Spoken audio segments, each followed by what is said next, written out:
નમસ્કાર બાળ મિત્રો, આજે આપણે પ્રકરણ 41 સમસંબંધ આકૃતિ શીખવાના છીએ. તો સમસંબંધ આકૃતિના પ્રશ્નો પણ ખૂબ સહેલા છે. તેમાં કેવી રીતે આપણે પ્રશ્નો ઉકેલવાના હોય તો ચાલો એની સમજ મેળવીએ. તો જુઓ, અહીંયા આ રીતે પ્રશ્ન આકૃતિ આપી છે, બરાબર, અને આ બાજુ ઉત્તર આકૃતિ આપી છે. આપણે જે પ્રશ્ન આકૃતિ છે ને એ પહેલી અને બીજી, એમાં જે રીતે ફેરફાર થયો છે એવો જ ફેરફાર ત્રીજા અને હવે ચોથામાં કયો થશે, એટલે આમાંથી કયો એનો જવાબ હશે. આમાં જે રીતે ફેરફાર થયો છે એવી જ રીતે આમાં પણ આમાં થયેલો ફેરફાર વાળો જવાબ શોધવાનો છે. ચાલો સમજીએ. જુઓ અહીંયા એક આડું બતાવ્યું છે આર્યું, બરાબર, અને પછી કેવું થઈ ગયું, ઊભું થઈ ગયો છે. તો અહીંયા પણ આપણો જે ત્રિકોણ છે એ ત્રિકોણ હવે આપણો કેવો થઈ જશે, ઊભો છે, તો હવે કેવો થઈ જશે, આડો, બરાબર. અહીંયા આડો હતો તો ઊભો થઈ ગયો, તો અહીંયા ઊભો હોય તો કેવું થઈ જાય, આડો. તો કયો વિકલ્પ સાચો પડશે? તો સી વિકલ્પ જે છે એ કેવો બનશે, સાચો જવાબ બને છે. ચાલો બીજા નંબરનો પ્રશ્ન સમજીએ. તો એની અંદર જુઓ 1 2 3 4 છે, બરાબર, અને કેવી રીતે છે, તો અહીંયા રાઉન્ડ, પછી અહીંયા લીટું, પછી અહીંયા લીટું, અહીંયા આ રીતે આવી રીતે આમ વી આકારનો એરો છે, અને એ રીતે બીજી બાજુ આવો છે, બરાબર ને.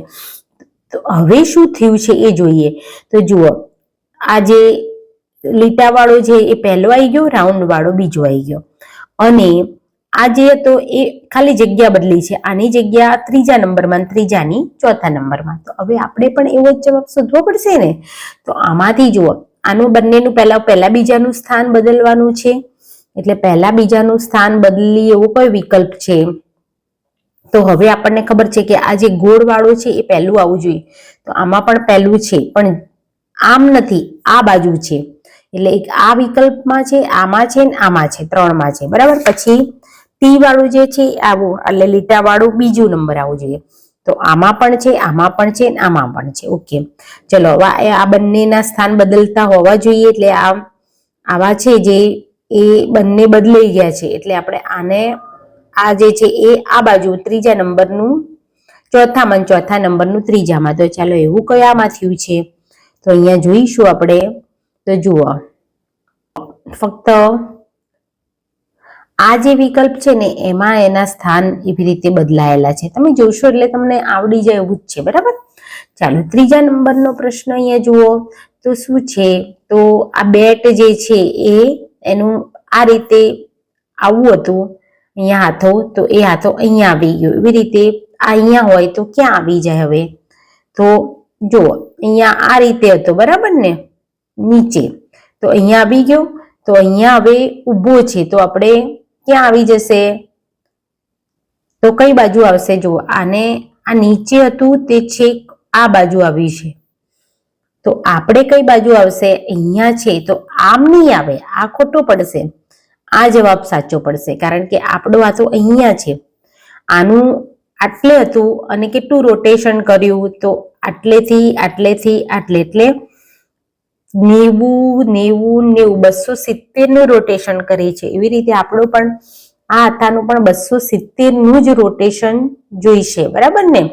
તો જો અહીંયાથી અહીંયા હોય તો પછી અહીંયા, અહીંયા, અહીંયા, બરાબર, એટલે અહીંયા 90 90 અને અહીંયા આવવું જોઈએ, એટલે આપણું અહીંયા છે. સમજ પડી? આનું રોટેશન જુઓ કેટલું પરિભ્રમણ કર્યું છે, એ રીતનું પરિભ્રમણ આમાં શોધવાનું. એટલે આ દોડાદોડ, એટલે આ ઉતાવળમાં આ વિકલ્પ ના કરી દેતા, આપણે જોવાનું છે બરાબર ધ્યાનથી. ઓકે, ચાલો હવે બીજા પ્રશ્ન સમજીએ. ફટાફટ આપણે થોડું કરીશું. ચોથા નંબરનો પ્રશ્ન સમજીએ. તો શું છે, તો જુઓ, આવી રીતે બે આકાર છે, અને પછી એમાંથી આના બે ટુકડા થઈ ગયા છે. આ ચોરસ વચ્ચે આવી ગયો અને આના બે ટુકડા બતાવી દીધા. તો આપણે પણ શું કરીશું, હવે આમાંથી જવાબ શોધવાનો છે. તો આમાંથી જવાબ શોધવા માટે આપણને ખબર છે કે નીચેનો તો પહેલા વચ્ચે આવવો જોઈએ, અને વચ્ચે આવવો જોઈએ કેવો, સીધો, બરાબર. એટલે આમાં બંનેમાં સીધો છે. આ બંને તો નીકળી ગયા વિકલ્પ આપણા. ઓકે, ચલો આ બંનેમાંથી આપણે ચેક કરવાનું. તો હવે આ આકારના બે ટુકડા થવા જોઈએ. તો તો આ આકારના બે ટુકડા કયા વિકલ્પમાં છે? આ વિકલ્પમાં છે, તો આ વિકલ્પ આપણો સાચો છે. ચાલો પાંચમો પ્રશ્ન સમજીએ. તો જુઓ, આ જે આકાર છે એની અંદર બીજો એક છેદતો આકાર એવો ને એવો બનાવી દીધો. તો હવે આપણે ગોળમાં પણ એવો ને એવો આકાર છેદતો બનાવવો પડે, તો કયો વિકલ્પ સાચો પડે? આ. ચાલો હવે આર્યો પ્રશ્ન 6 નંબરનો પ્રશ્ન સમજીએ. તો આવું છે ને એના ઉપર ત્રિકોણ ઊંધો છે, બરાબર ને? તો આપણે અહીંયા જોઈશું તો આવવામાંથી એમાંથી કેવું બની ગયું છે? તો આખું રોટેશન કર્યું છે, બરાબર ને? અહીંયા ખાલી એનું મુવમેન્ટ કર્યું છે. તો હવે આપણે આમાંથી કયો જવાબ આવશે? તો આમાંથી આપણો જવાબ કયો આવશે? તો આ જે છે એ કઈ બાજુ હોવું જોઈએ? તો આમ હોવું જોઈએ, આમ આમ. એટલે આ વિકલ્પ સાચો પડશે. આ એરો આમ આવી ગયો, તો આ એરો આમ આવવું જોઈએ, બરાબર ને? તો આ વિકલ્પ આપણો સાચો પડે છે. 7મા નંબરમાં જુઓ, એક ત્રિકોણ છે, તો એમાંથી 3 ત્રિકોણ જોડે જોડે બની ગયા છે અને એક લીટી થઈ ગઈ છે. તો હવે આવું આપણને અર્ધવર્તુળ ને આ બાજુ લીટી આપી છે, તો આ બાજુ હવે 3 વર્તુળ થવા જોઈએ. આ બાજુ 3 વર્તુળ તો ક્યાંમાં છે? આમાંય પછી આમાંય છે. આ બે તો નીકળી જ ગયા, બરાબર? ચલો આમાં આમાંથી શોધવાનું છે. હવે એક લીટી છે, અહીંયા કોઈ લીટી નથી એટલે એક લીટી આપી, તો અહીંયા એક લીટીની 2 લીટી થવી જોઈએ, પણ અહીંયા તો 3 લીટી આપી છે, એટલે આ ખોટો અને આ સાચો જવાબ છે. ખૂબ સહેલું છે બાળ મિત્રો, તમે શાંતિથી ઉકેલી શકો એવા જ સમસંબંધના પ્રશ્નો પૂછાય છે. ચાલો 8મો પ્રશ્ન સમજીએ. તો જુઓ, અહીંયા આ રીતે ચોરસ છે ને એની અંદર આવું છે ને એમાંથી એક ભાગ છૂટો પડી દીધો, જે આપણે લીટી વાળો ભાગ છે એને છૂટો પાડી દીધો છે. તો આપણો પણ અહીંયા ગોળ છે, તો એમાંથી આપણો ભાગ છૂટો પડી જવો જોઈએ. છૂટો પડી જવો જોઈએ, પણ અહીંયા જુઓ, ઊંધી લીટીઓ આમ આમ આમ આમ લીટીઓ છે એ આ ફેરીને આમ આવી ગયું છે, એનું રોટેશન થઈ ગયું છે, બરાબર ને? તો આપણે પણ આનું આ તો આવશે જ નહીં, આ નહીં આવે. હવે આ બે માંથી નક્કી કરો કયું આવે આ બંનેમાંથી.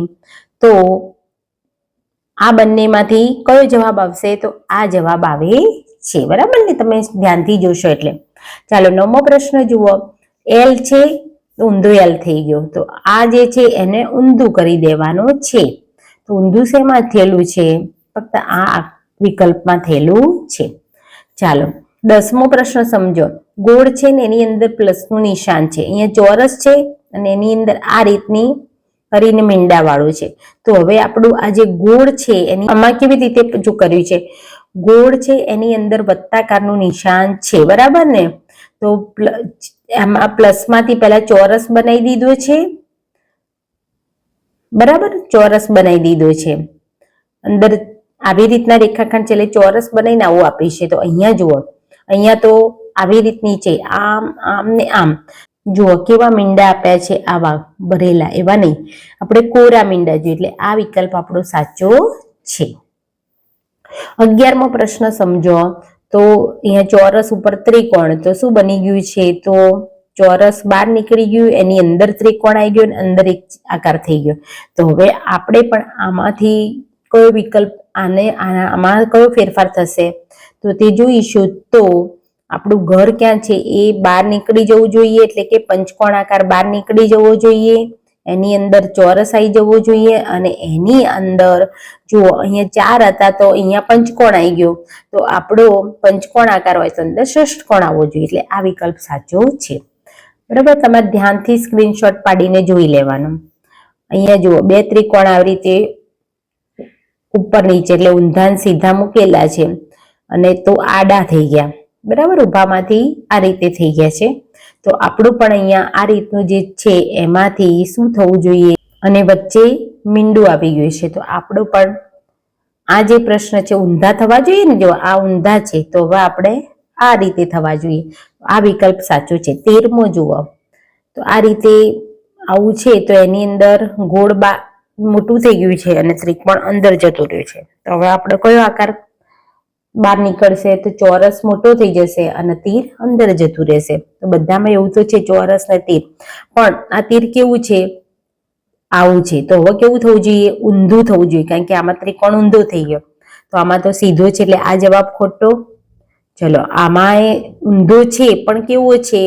આવો અંદર કાળા કાળો ભાગ કર્યો નથી, આ જવાબ ખોટો, એટલે આપણો જવાબ આ સાચો છે. 14મો પ્રશ્ન ઉકેલીએ તો જો આ રીતની આકૃતિમાંથી કપાઈ ગયું છે, બરાબર ને, આ પાછળ એક એક એક આ બધા ચોરસ કપાઈ ગયા છે. તો હવે આપણે પણ આ જે આવા મીંડાવાળી આકૃતિ છે એમાંથી એક એક આ છેડાના મીંડા હટવા જોઈએ. તો શું આવશે? તો આ જવાબ આપણો સાચો બને છે. હવે આપણે 15મો પ્રશ્ન ઉકેલીએ. તો 15મો પ્રશ્નમાં જુઓ આવો એ છે, બરાબર, અને એની અંદર રાઉન્ડ છે. તો ઊંધો એ થઈ ગયો, રાઉન્ડ તો એમનું એમ જ રહ્યું, પણ અહીંયા 3 મીંડા 3 રેખાખંડના અહીંયા જો જ્યાં જ્યાં એક અહીંયા અને અહીંયા 3 રાઉન્ડ થઈ ગયા. તો આપણે પણ આવું જે છે એ ઊંધું પહેલા કરી દેવાનું છે, બરાબર. ચાલો, તો ઊંધો આકાર અને પછી 3 3 અહીંયા જોઈન્ટ કરવાના છે. તો કયું આવશે? તો આ કે તો આ બે તો નીકળી જ જાય. હવે આ બે માંથી જુઓ તો આની અંદર રાઉન્ડ નથી અને આમાં રાઉન્ડ છે, એટલે આ નીકળી જાય. તો કોઈ વિકલ્પ સાચો પડશે? તો આ વિકલ્પ સાચો છે. ચાલો, અહીંયા જુઓ 16માં આ રીતે રેખાખંડની બે બાજુ નાના રાઉન્ડ આપ્યા છે અને એમાંથી 2 રેખાખંડ બની ગયા છે, બરાબર ને, આ રાઉન્ડ અને નીચે પણ આવું રેખાખંડ. તો હવે આપણે પણ આ ત્રિકોણ છે, નીચે લીટી છે, તો એવું બીજો જોઈન કરવો પડશે ને. તો કયો આવશે? તો આ તો આવે નહીં, આ નીકળી ગયો, આ પણ નીકળી ગયો, બરાબર.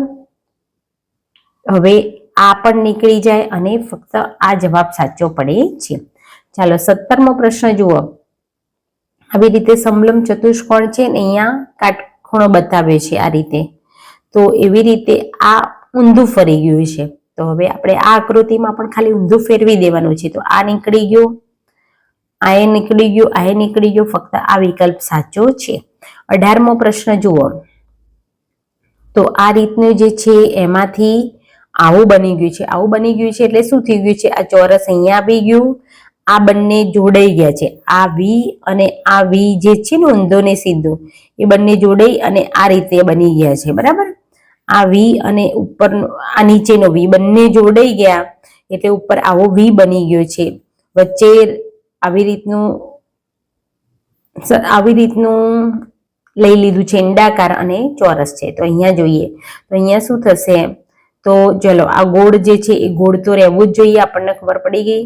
અહીંયા ગોળ રહેવું જોઈએ નીચે, બરાબર. પછી વચ્ચે આમને આવું અંડાકાર મૂક્યું એટલે આપણે પણ આવું અંડાકાર થવું જોઈએ અને આ બંને ભેગા થઈ જવા જોઈએ, બરાબર. એટલે આ બંને ભેગા થઈ જાય એટલે કઈ આકૃતિ બને? તો આ આકૃતિ બને છે. ચાલો, 19મો પ્રશ્ન સમજીએ. જુઓ, અહીંયા આવું સ્પીકર બતાવ્યું છે, એટલે કે માઇક બૂંગળું બતાવ્યું છે. તો કાન આપ્યા છે. તો અહીંયા ટીવી છે, તો શું આવવું જોઈએ? આંખ આવવી જોઈએ. ચાલો, અહીંયા આવા ફ્લાવર 3 બતાવ્યા છે, એટલે 3 પાંખડી બતાવી છે. 3 પાંખડી, તો એમાંથી 3 આવી નીકળે છે. તો અહીંયા પણ આવી રીતની 3 પાંખડી છે, તો એમાંથી 3 નીકળતા હોવા જોઈએ. તો કયો જવાબ સાચો પડશે? અહીંયા જોઈએ આપણે, બરાબર ને, કારણ કે આ બંનેમાં એવું છે. પણ પાછું આપણે જોવાનું, બંનેમાં એવું હોય તો જુઓ અહીંયા જે છે એ, તો જુઓ અહીંયા પણ આપણે શું કરીશું? તો અહીંયા જુઓ આ ફ્લાવર ઊભું છે ને, તો આપણે ઊભા વાળો જ જવાબ લેવો પડશે. તો અહીંયા આ ફ્લાવર ઊભા વાળા આપણો વિકલ્પ સાચો છે. ચાલો, 21મો પ્રશ્ન સમજીએ કે અહીંયા આપણને આવું આપ્યું છે, ચોકડીમાંથી ચોરસ બની ગયું છે.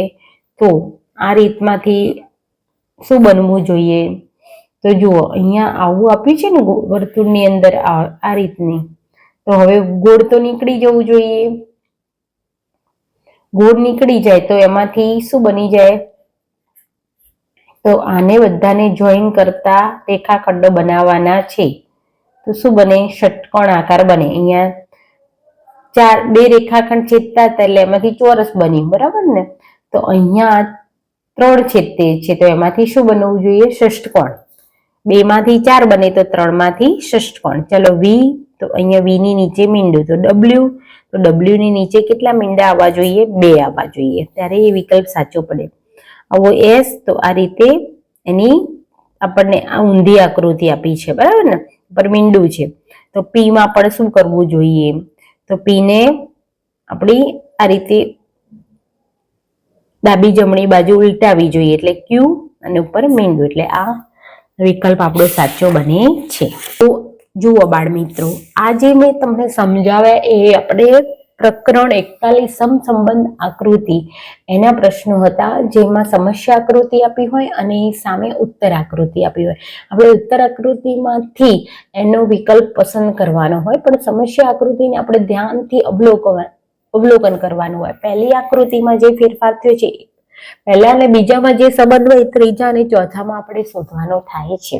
તો બાળ મિત્રો, આ રીતે આપણે સમસંબંધ આકૃતિનું પ્રકરણ ખૂબ સહેલું છે, એને ઉકેલવું ખૂબ સહેલું છે. આ પણ 5 માર્ક્સના પ્રશ્નો NMMS તેમજ જ્ઞાન સાધનાની પરીક્ષામાં પૂછાતા હોય છે, એટલે વિડીયોને વારંવાર જોજો. આપણે ભાગ 1નો વિડીયો બનાવ્યો છે અત્યારે. હવે આપણે ભાગ 2ના વિડીયોમાં NMMSમાં પૂછાયેલા પ્રશ્નોની ચર્ચા કરીશું. બાળ મિત્રો, મારો જો વિડીયો તમને પસંદ આવ્યો હોય, એમાંથી તમને થોડું પણ શીખવા મળતું હોય, તો વિડીયોને લાઈક કરી દેજો. ચેનલને હજુ સુધી સબસ્ક્રાઈબ ના કરી હોય તો સૌથી પહેલા સબસ્ક્રાઈબ કરી દેજો અને તમારા મિત્રોને આપણા મિશન NMMS ગ્રુપમાં જોડી દેજો, જેથી તેઓ પણ NMMS તેમજ જ્ઞાન સાધનાની પરીક્ષાની શિષ્યવૃત્તિ મેળવી શકે. ચાલો મળીશું આપણે નવા વિડીયોમાં.